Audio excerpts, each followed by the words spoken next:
The CBS Radio Mystery Theater presents...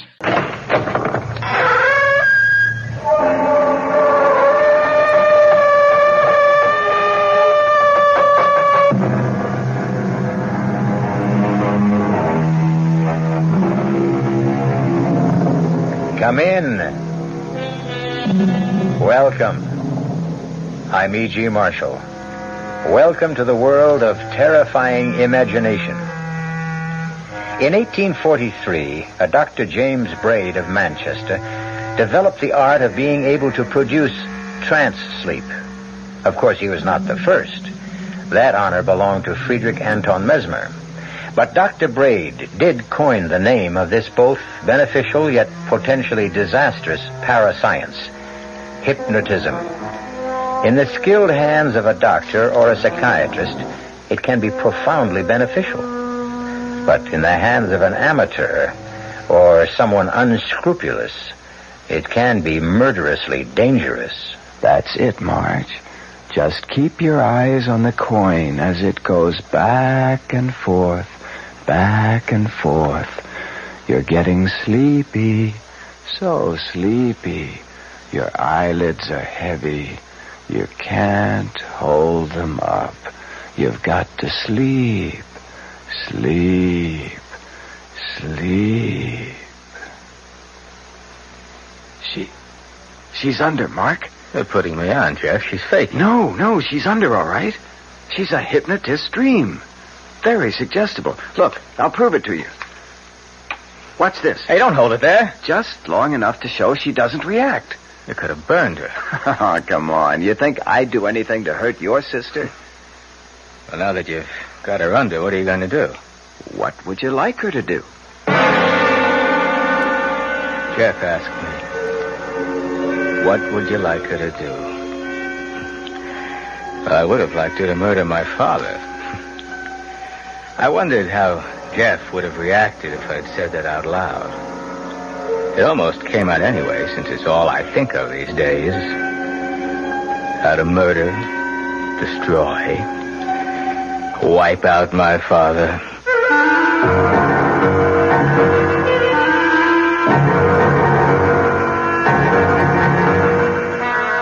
Our mystery drama, Murder with Malice, was written especially for the Mystery Theater by Ian Martin and stars Marcia Rod and Ira Lewis. I'll be back shortly with Act One.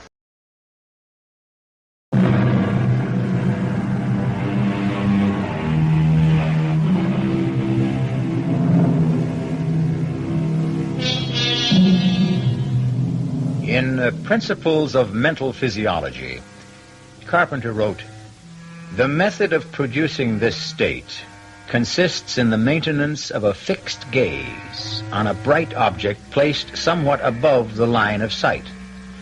A light behind the subject shining on the bright object, a coin, a jewel, a small mirror, is very helpful, and a darkened room. Once the subject is in the trance, he or she is open to post-hypnotic suggestion. Luckily for our peace of mind and their father's health, Marge is a subject, and not the bloodthirsty Mark." Ever since I can remember, I've hated my father and feared him.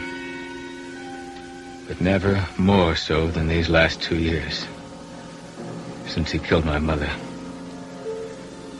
I'd like to kill him, but I haven't the guts. Well, what, Mark? Huh? Well, what do you mean, what? What do you want me to ask Marge to do? Don't tell me I'd put you into a trance, too. No, Look, what sort of thing can I ask? Anything within reason. I mean, she won't do anything to hurt herself, or to hurt someone else, or steal, or anything that goes against her natural instincts. Let's keep it simple. You know what you ought to ask her to do? What? Marry you. She's got a chance to shake this scene and have some kind of decent life of her own and get away from that monster upstairs, and she won't take it. She loves her father. That murdering... Hey, come on, take it easy, Mark. He killed my mother. It was a car accident. He was going 90, and he was drunk when they crashed. It's a miracle anyone came out of it alive. It's a pity it had to be him. He got off lucky. Lucky? A shattered pelvis? Condemned to drag himself around on canes for the rest of his life? I hope he never knows a moment when he's not in pain. Hey, Mark. Come on, let's knock it off. I want to bring Marge out of the trance. Wait a minute. We've got a bet going here. You claimed you could prove post-hypnotic suggestion, didn't you? Yeah?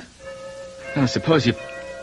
Damn, that grandfather clock drives me crazy.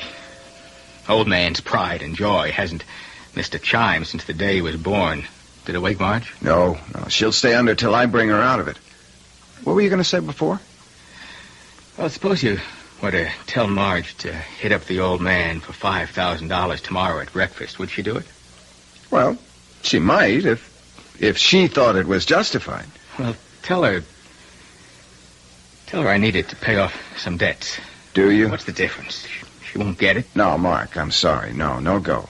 No, if you want Marge to try to get money for you, you ask her directly, when she's fully conscious. Like I figured, the two of you are just putting me on. Oh, no. No, I'll prove that to you.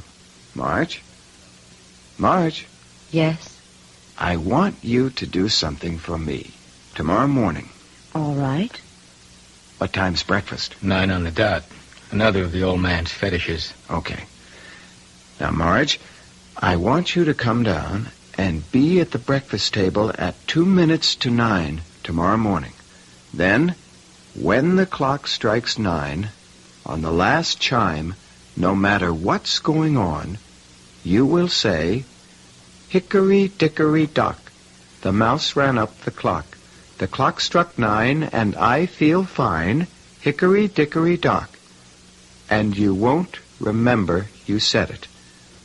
Will you do that? Yes? You won't forget. No.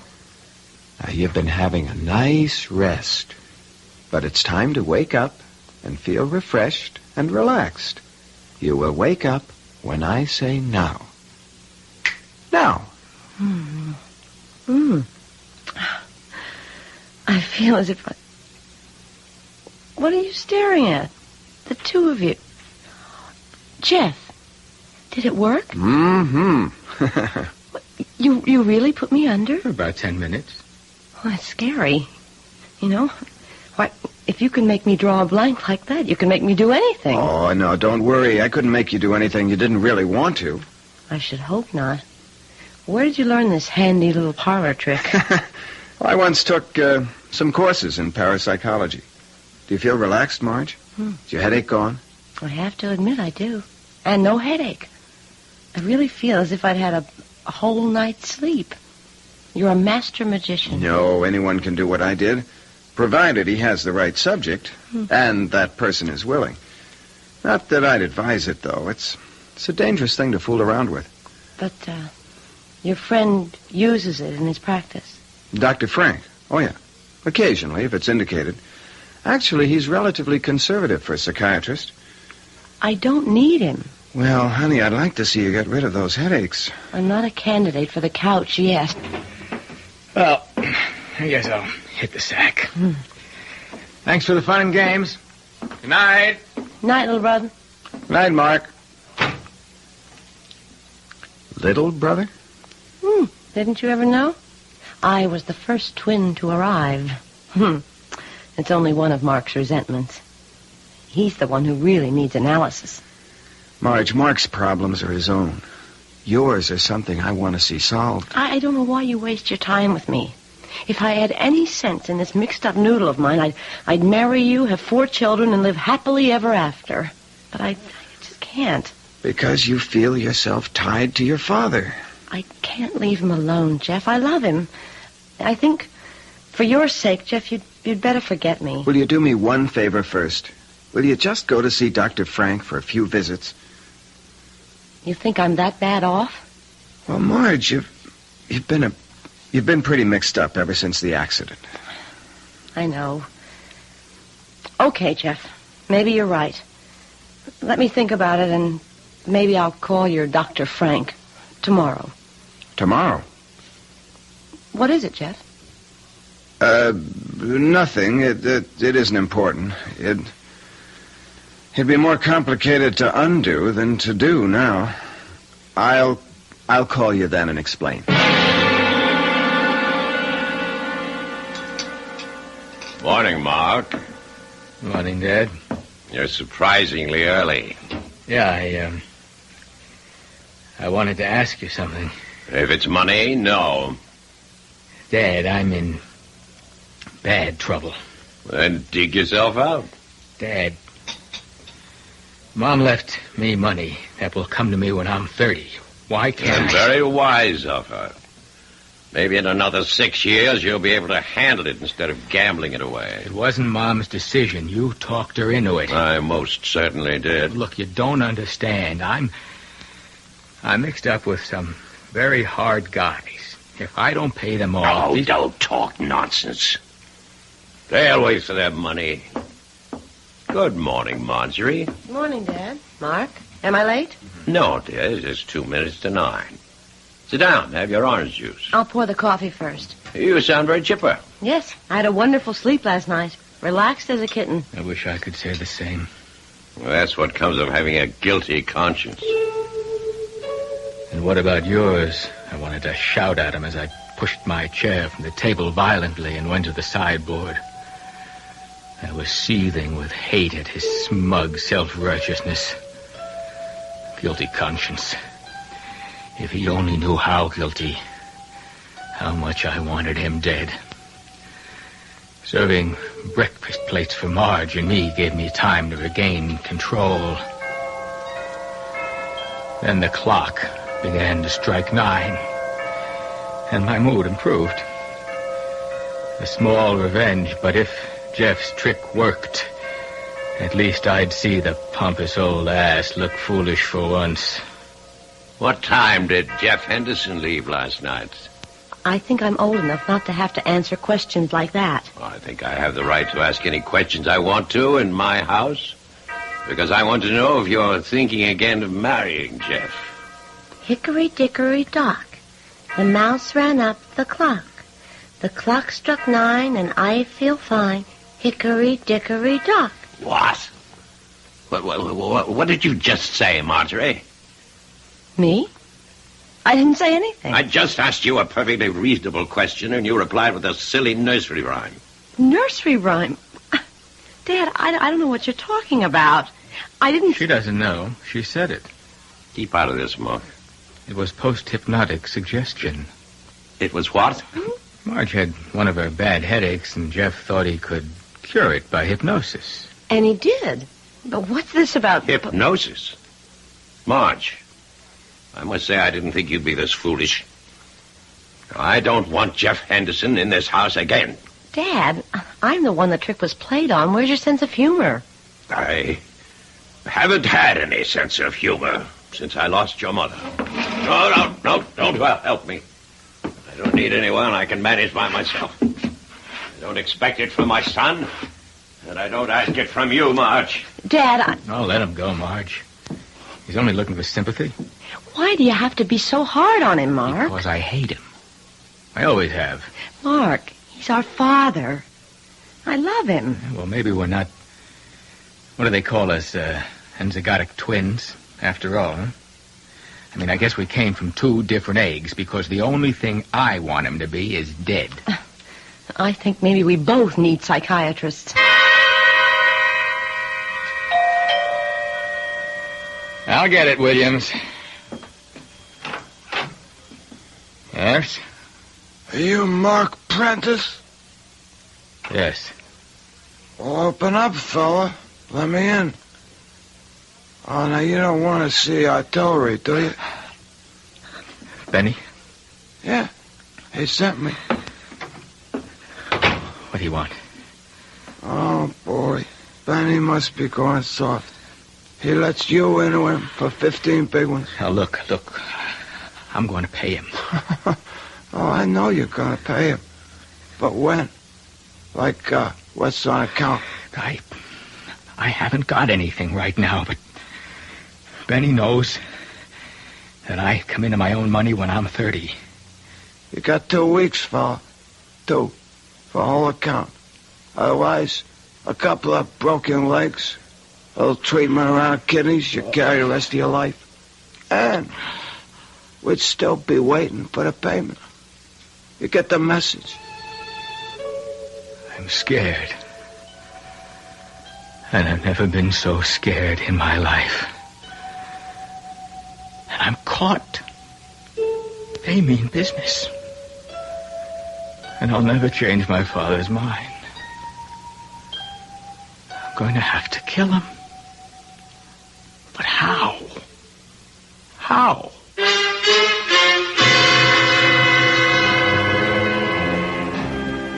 Not exactly the all-American family, the Prentices.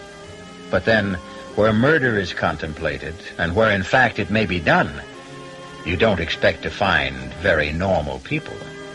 Especially where the murder is premeditated. I'll return shortly with Act 2.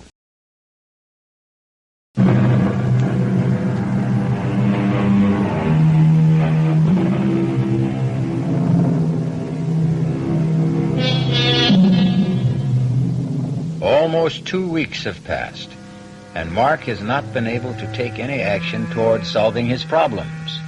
Marge, at least under Jeff's urging, has had several sessions with Dr. Frank, and Harvey Prentice has continued to be himself.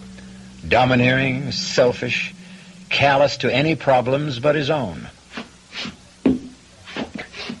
Mark? Yeah, Dad. What is it?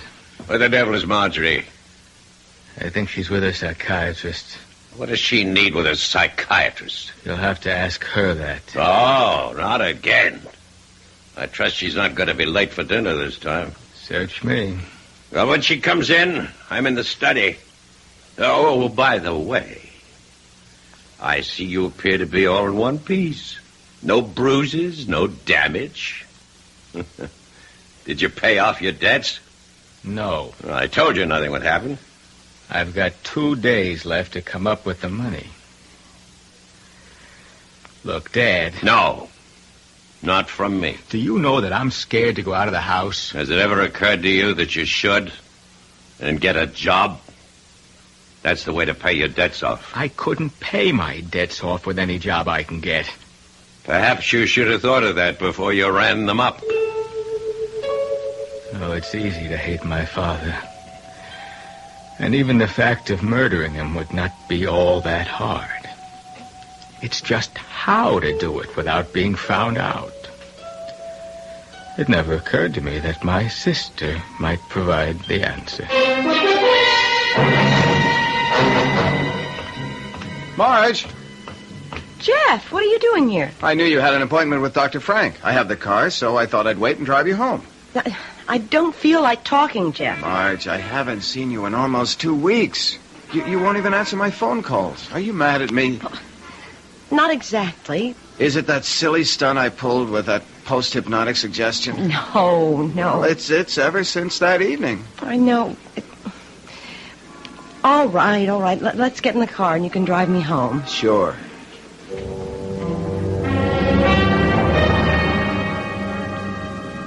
I'm so mixed up, Jeff. I wish you'd never suggested Dr. Frank. Oh, now, wait a minute. He's a good guy. Not for my money, he isn't. I know you meant well, but... But what? Jeff, I'm not good for you. Mark and I are all screwed up somehow. The whole family, we're Jonahs. Keep away from us. Marge, nothing you can say... Why won't you listen to me? I don't want to see you anymore. I can't. There's nothing to explain, and I have such a headache. Well, maybe I ought to stay and give you another hypnotic treatment. No. Nobody else is getting inside my head anymore but me. Please, let's just make this goodbye. I don't want to see you again. Marge, wait a minute.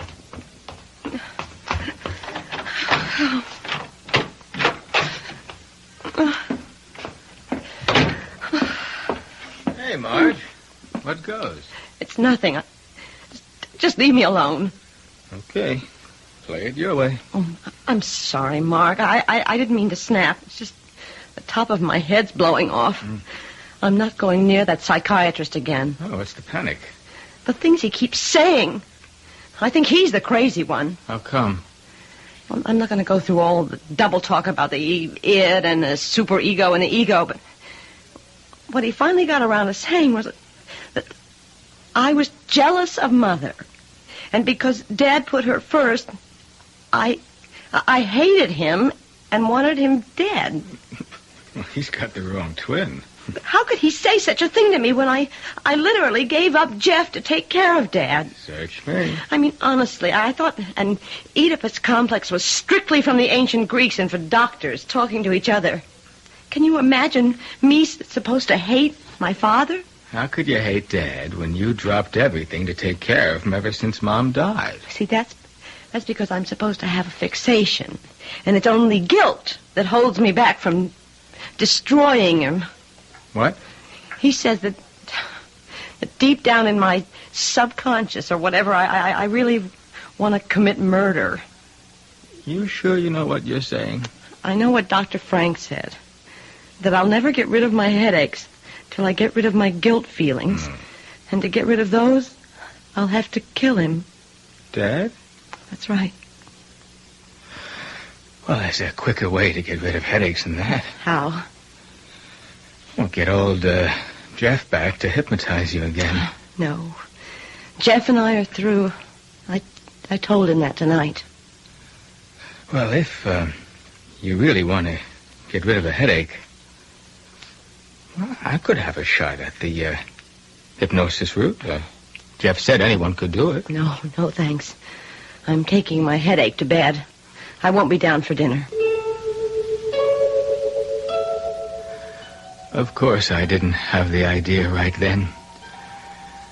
But some instinct was nudging me that somewhere, somehow, there was a way out for me. But before I could follow the thought through, the phone rang.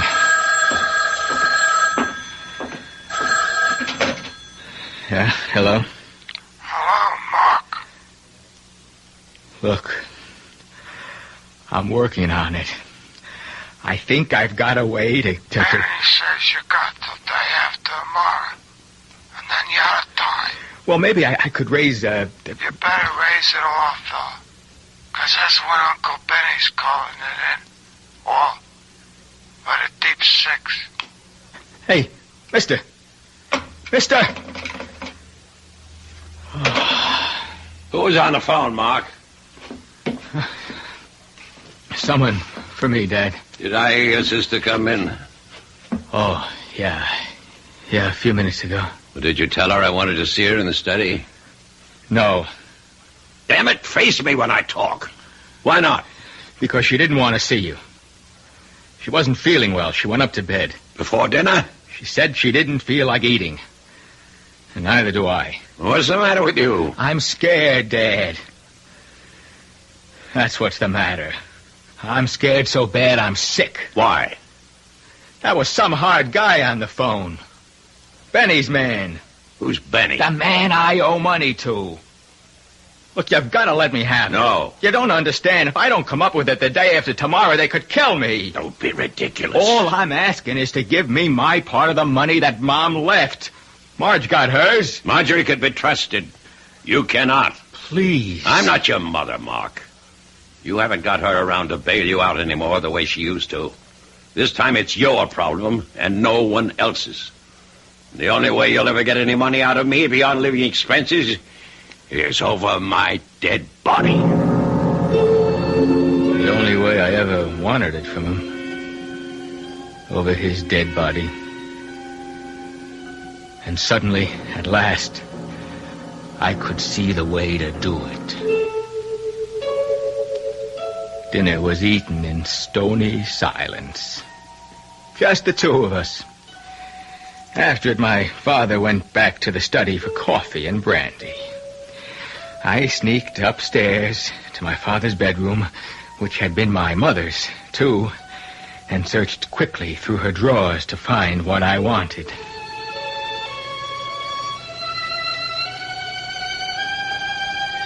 The rest was waiting till my father was safely in bed for the night, and then moving quietly along the upstairs corridor to my sister's room.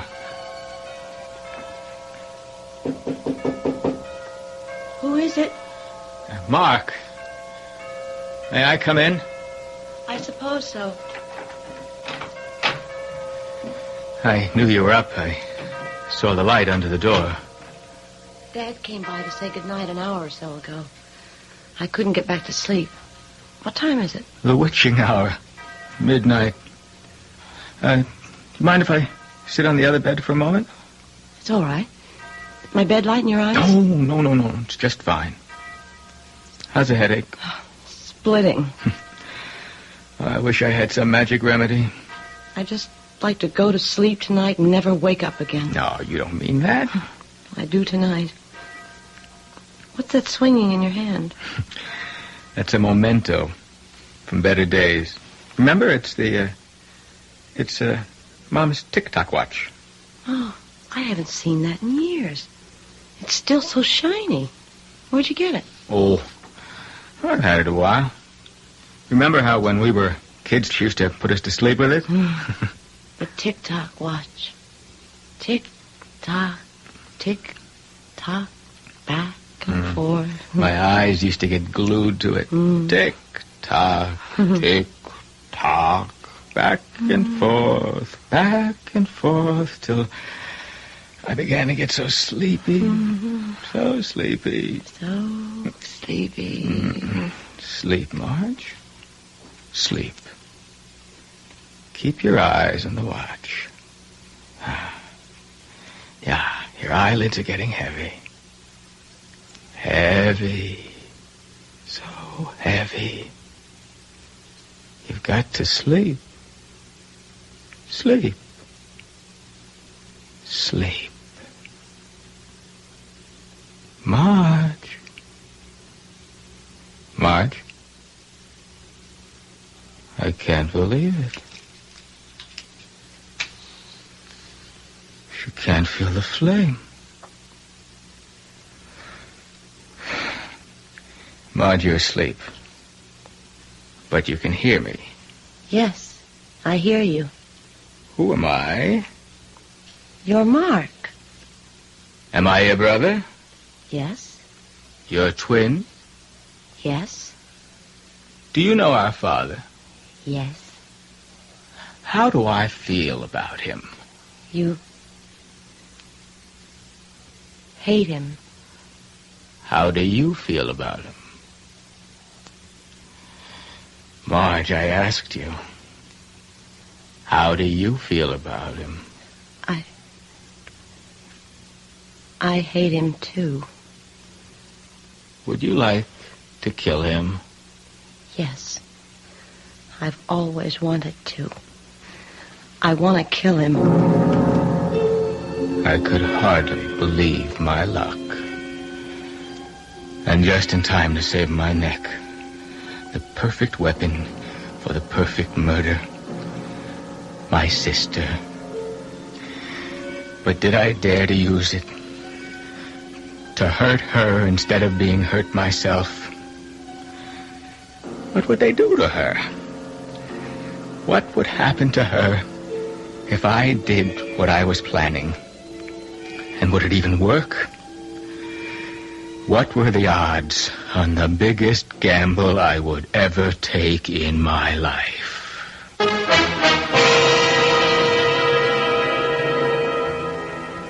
A girl helpless under an hypnotic spell, at the mercy of the agent who wove that spell, her twin brother, himself at the mercy of passions beyond his control, eaten up with hate, tortured by fear, hesitating to make an unconscionable gamble with her life to save his own. I'll return shortly with Act 3.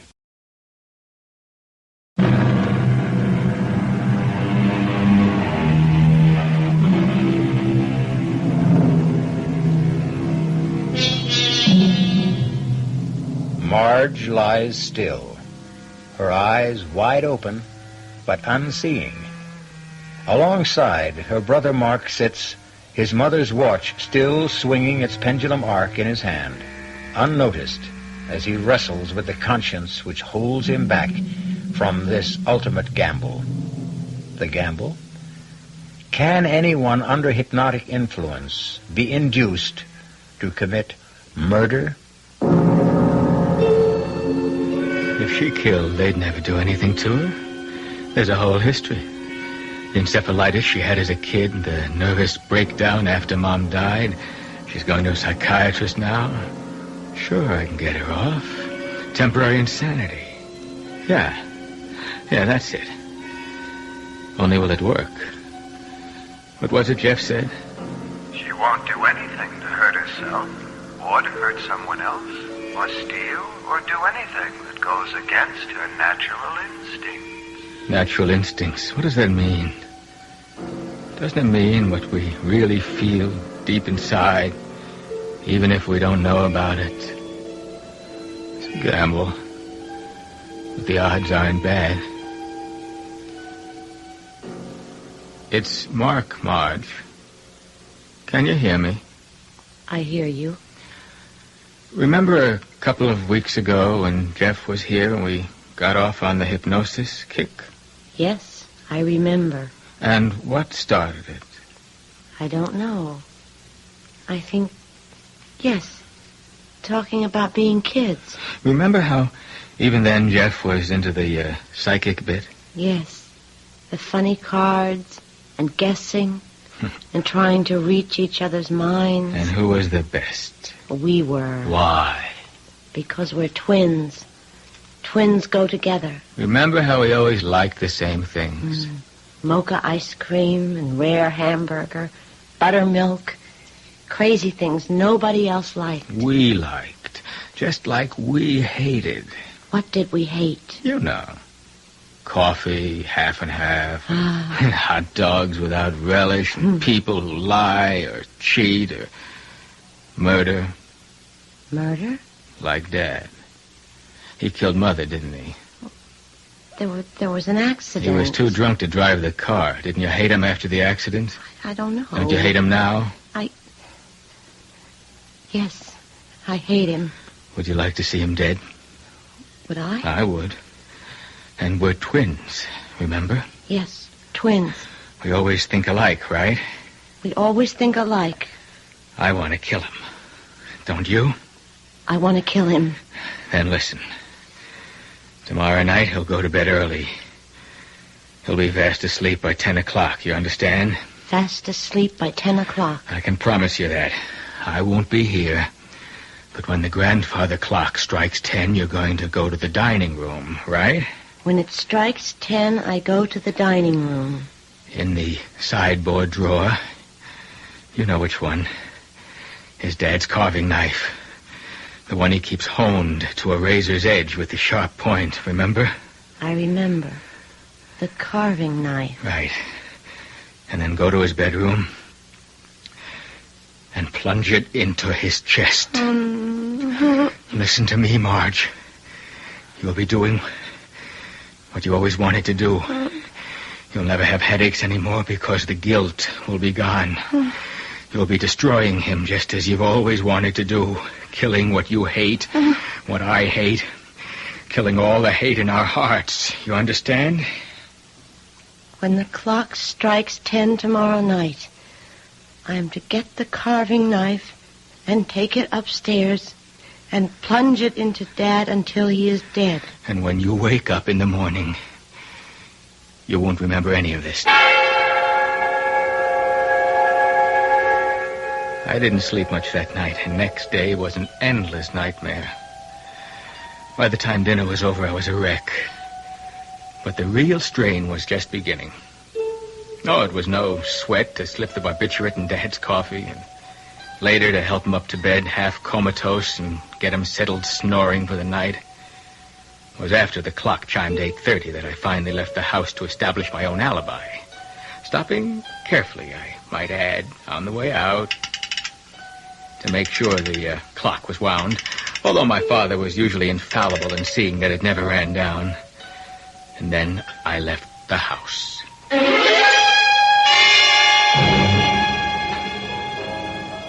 Hey, Mark. Sorry I'm a little late. Oh, just glad you're here. Have you eaten? Oh, yeah. You? Oh, long time ago. I ordered some setups. Scotch okay with you?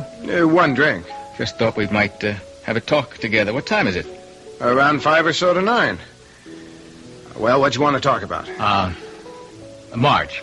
Well, now, that's my favorite subject. You aren't the bearer of good news by any chance? Good news? Well, that she's changed her mind about me and I might have some kind of a chance with her? Oh, that's something we might discuss, Jeff. Let's have another drink first.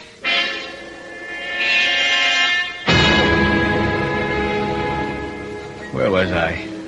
Don't you think you should go a little easy on the drinking, Mark? Hey, if I want to get drunk, I'll get drunk. Not with me, Buster. All right, okay, so I'm sober. Where was I? Well, you were trying to explain something about your sister, which is the only reason you're holding me. Oh, yeah, Marge, yeah. You know, you don't stand a chance as long as Dad's around. Yeah, I'm aware of that problem. Well, supposing it suddenly didn't exist anymore. What time is it? About 9:30. Look, supposing there wasn't my father. If that's your only question for the evening, maybe we ought to order another drink. Mark. Huh? Come on. What? Come on, I paid up. Let's get out of here. No, I can't. What time is it? It's after 10 o'clock. How much? It's 5-10 minutes after 10. That's not long enough. I gotta stay here a while. Okay, suit yourself. I'm going home. Hey, we haven't finished talking. As far as I'm concerned, we have. I want to tell you about Marge. Look, whatever you had to tell me about Marge, if you ever had, it's too late for you to make any sense tonight. Either you come with me now and I'll drop you home, or stay, get as stoned as you want. I gotta stay. Just a little longer. Doesn't matter anymore. My hands, my feet, everything seemed like lead from the moment 10 o'clock had passed. Before I'd been fired up, nervously tensed, hard put to act normal. Now the drinks meant nothing. I wanted to call it all back. I stumbled to my feet. I rushed out of the bar. In the cab back to the house, I had all sorts of fantasies. Sometimes when the clock got overwound, it would stop. If it hadn't struck 10, maybe my father was still alive. And the other fear, how did I expect my amateur hypnosis would work?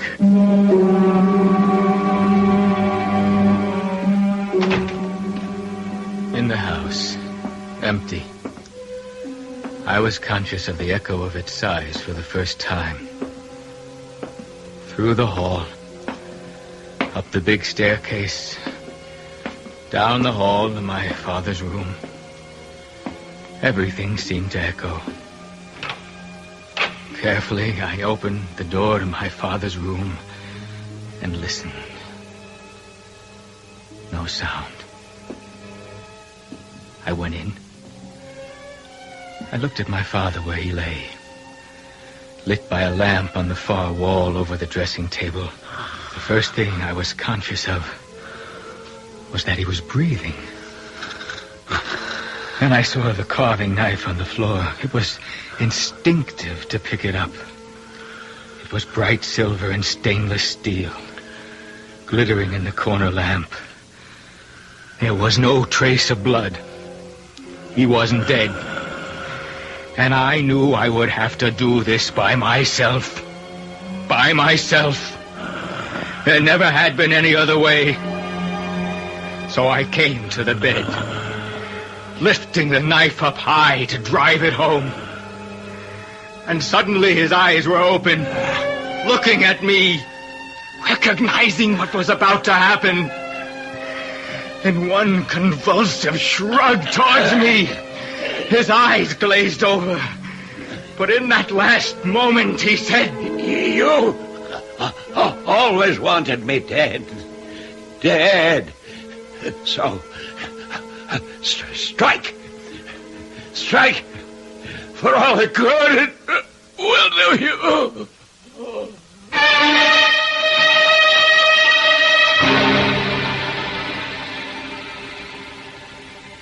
So he's dead, as you wanted him to be.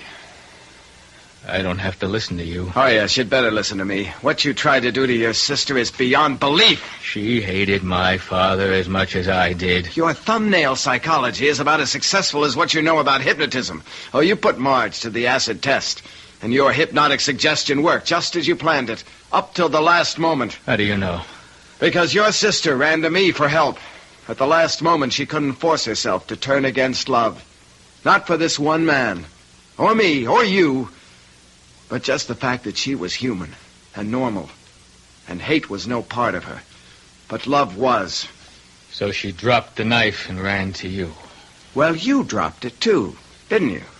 When it came to the test, you could no more strike than Marge. Could you? I'll never know. He died before I had the chance. A massive stroke had caused my father's death before I had a chance to kill him. But if I wasn't guilty in fact, I certainly was in intention. And to achieve his death, I would have tried anything within my power. I was lucky to get off scot-free, I thought. And I directed my entire estate be left to my beloved daughter Marjorie, subject to all the provisions to protect it and her from my son Mark, to whom, with all my heart, I leave nothing, not 1 cent.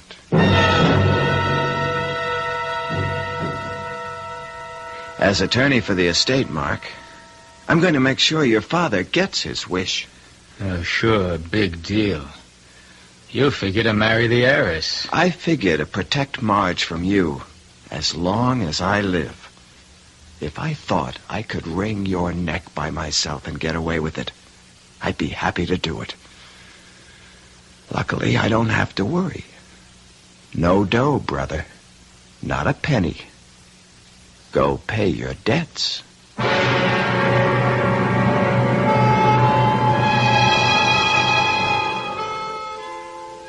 Can one be hypnotized and led to kill?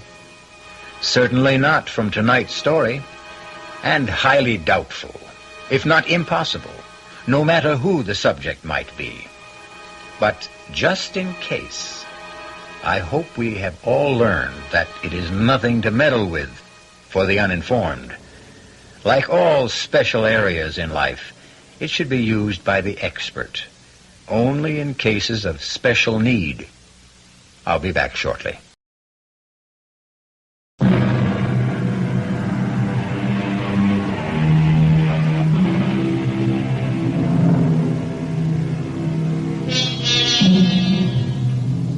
It was some time before Marge and Jeff were married, but once they were, the shadows and cobwebs were wiped away.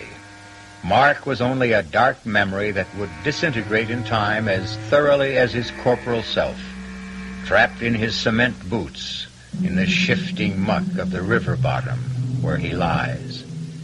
Who sows the wind must reap the whirlwind. Our cast included Marcia, Nick Pryor, Ira Lewis, and Staats Cotsworth. The entire production was under the direction of Himan Brown. And now, a preview of our next tale.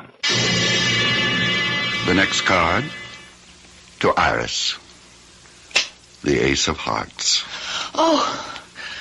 Next card to Mr. Malthus. A spade, Mr. Malthus. But only the Jack of Spades. This card to Mr. Victor Harris. Why, it's another spade, Mr. Harris. The Ace of Spades. Tonight, you are the lucky one, Mr. Harris. Tonight, you die.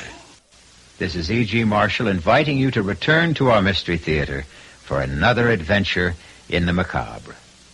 Until next time, pleasant dreams.